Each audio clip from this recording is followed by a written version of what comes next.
Olá, galerinha do 7º ano. Chegamos à última aula da nossa semana. Espero que vocês tenham conseguido concluir todos os estudos com êxito, que estejam todos bem de saúde, bem emocionalmente, bem de espírito, porque isso faz muita diferença quando a gente se propõe a fazer algo na nossa vida, né? Nós temos um objetivo e a gente não pode desmotivar em relação a isso, certo? Então, vamos continuar lutando para que a gente possa sempre adquirir conhecimento, que é disso que é feita a nossa vida, né? Ao aplicar os conhecimentos adquiridos nas aulas anteriores. Vamos lá? Afinal, aquilo que não se exercita é esquecido. Nós iniciaremos aí com essa teira que nós iremos trabalhar na página 24 do livro de vocês. Peguem o livro de vocês para vocês façam o acompanhamento da atividade, certo? Leia essa tirinha. Querido filho, deixe um queijo no chão. Mamãe. No segundo quadro, nós não vemos fala, né? Apenas um sinal de pontuação, né? Que ele representa o quê? Dúvida, curiosidade, questionamentos, né? E no último quadro, nós temos aí a fala do rato que diz: esqueci que não sei escrever, né? E no balão do personagem humano, né? Muitas letras juntas que não traduzem nenhum significado para nós, né? Responda, letra A. Por que não foi possível o garoto ler a mensagem do bilhete? Por que o garoto não conseguiu ler, né, o que o rato escreveu? Porque o rato não compartilha o mesmo conhecimento, né? Já que ele não sabe escrever. Então, ele não possui o conhecimento do código linguístico conhecido por nós humanos, nesse caso, a língua portuguesa que nós falamos, né? Então, por isso que não foi possível o entendimento. Bem, o que seria preciso para que o rato conseguisse se comunicar com o garoto?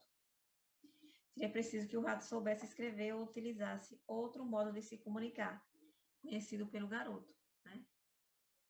Além da utilização de símbolos linguísticos, né? Ele poderia utilizar um outro código, né? Para que o garoto conseguisse entender o recado. 2. Observa as situações de comunicação a seguir. Nós temos aí duas situações, né? Que comunicam mesmo não tendo palavras, né? Letra A. Identifique se a linguagem utilizada nessas duas situações é verbal ou não verbal. Quais mensagens são comunicadas? Nós já notamos que se trata de linguagem não verbal, né? Porque não possuem palavras. Mas o que essas mensagens comunicam? A primeira, né? Ela traz, né, uma mensagem de proibição, né? Proibido o quê? A pesca, né? Proibido pescar. E a segunda imagem, ela representa um símbolo de acessibilidade a pessoas com deficiência ou com mobilidade reduzida, né? Bem, o que foi preciso para que você compreendesse essas imagens? O que fez com que a gente conseguisse entender essas imagens, né? E interpretar a linguagem não verbal utilizada, né? A gente precisou interpretar o que essas imagens querem dizer. Lê esses quadrinhos de Suriá. Ensinei o carro selvagem a ler e escrever, tio Flip. Aqui está o tio, né? Finalmente, vamos saber o que significa aquela buzinação toda. No último quadro, observem a expressão dos personagens, né? Nós temos o carro segurando um lápis, né? E a palavra fum, né? que é uma onomatopeia, né? Onomatopeia são palavras que imitam sons. De acordo com a história, qual era a intenção de Suriá ao ensinar a leitura e a escrita ao carro selvagem? Então, Suriá queria que o carro representasse na escrita, né, o que ele queria dizer, né? Mas, o que o carro fez? Representou somente o som da buzina, né? Que é uma linguagem não verbal. Né? B. Depois de ensinar a linguagem verbal ao carro, Suriá conseguiu se comunicar com ele? Não, porque o carro expressou por escrito o som da buzina, escrevendo somente uma onomatopeia, né?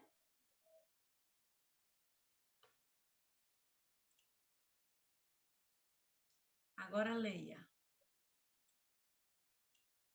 Tadinha, deve estar um frio danado aí em cima. A vovó ficou louca. Ela disse que é um cachecol. Letra A, porque as crianças não compreenderam a atitude da avó, apesar dela dizer que estava fazendo um cachecol. As crianças não sabem, né, da situação ocorrida no primeiro quadro, né? Então, quando eles viram o tamanho do cachecol, né, eles estranharam por quê? Porque é muito grande, né? O que eles conhecem como cachecol, que as pessoas usam, não é desse tamanho, né?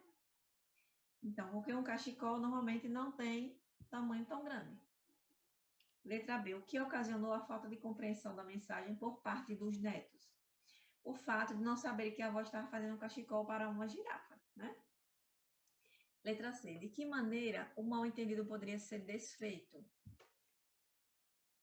A avó poderia explicar, né, para quem estava fazendo um cachecol. Era a única maneira deles entenderem a situação.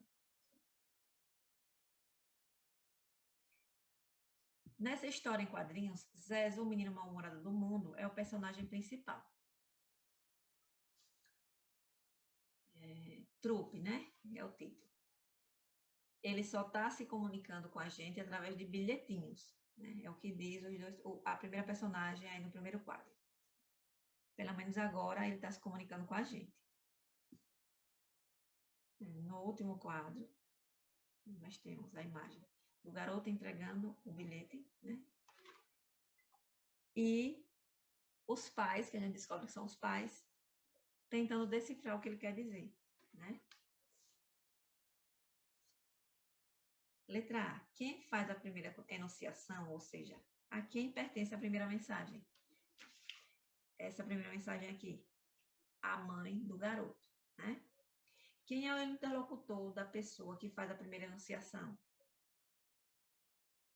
É o pai do menino, né? Para quem é que ela está falando, né? Para quem é o interlocutor que ela está direcionando? O pai do menino. Letra C. Qual o conteúdo da mensagem do bilhete de Zezo? BFFF. Que pode ser uma espécie de onomatopeia, né? Pode estar representando aí um som. Letra D. O autor do bilhete utilizou a linguagem verbal ou não verbal? Quem produziu o bilhete?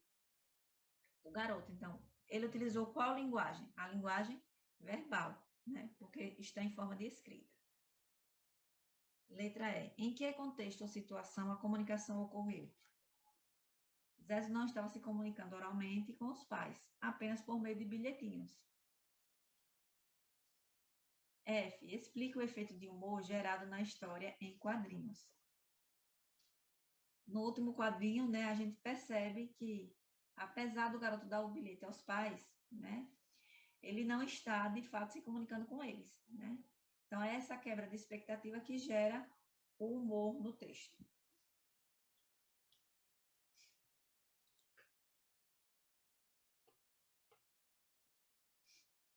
6. Lê a charge a seguir, observando atentamente os elementos verbais e não verbais que a compõem.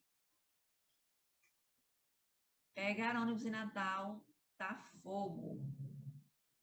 Natal é a capital do Rio Grande do Norte, aqui no Nordeste, a qual é muito quente também, né? Assim como o nosso Sergipe.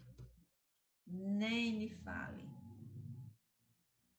nós temos a imagem do ônibus literalmente pegando fogo.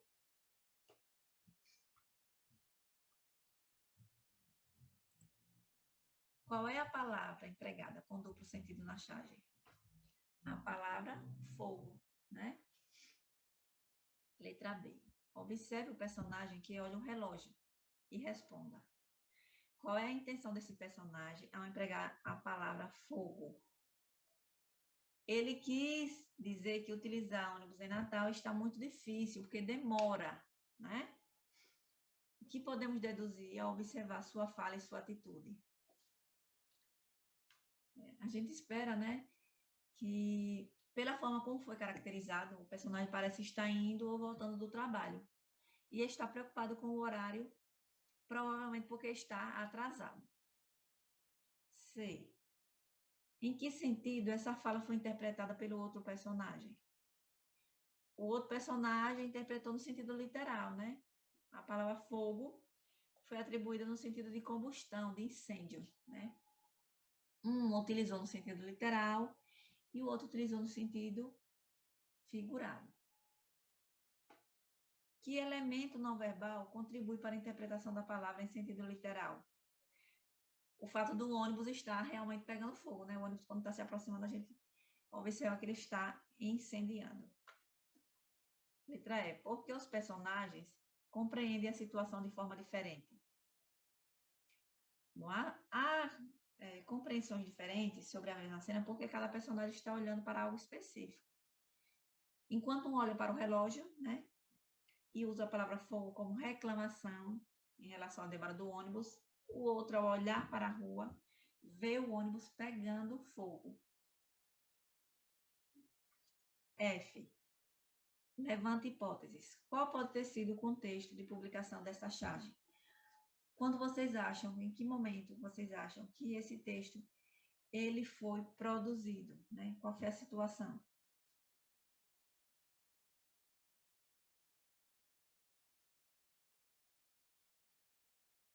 Pode ter sido, né, naquelas situações em que os ônibus estavam sendo incendiados como forma de protesto, né?